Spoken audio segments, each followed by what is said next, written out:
Like the word, collateral advantage for India. But let's talk about IT, because that was a sector which looked challenged till last week, but has rebounded very smartly.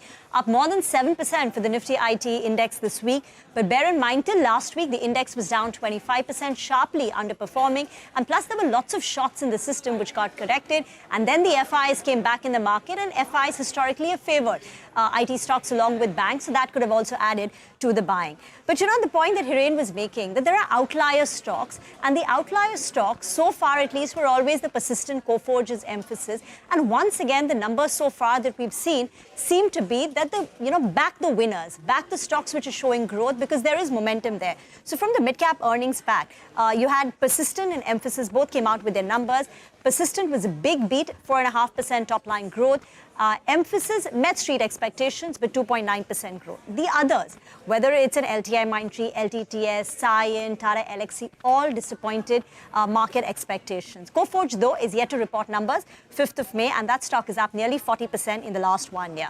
Large cap IT also came in for a lot of buying. So whether it's Infi, TCS up nearly 5%, HCL Tech soared 10% this week. And the key reason appears to be the free cash flow yield has now turned attractive after the decline in share prices. And for FY27, the free cash flow yield for these large cap companies will come up. It's close to about 5%, and nearly 6% for a company like Wipro. So that could have aided the buy. That said, the outlook still remains uncertain. And I'm just going to quickly wrap up with the guidance shared by the companies, which gives you an indication that FY26 is going to be a tough year.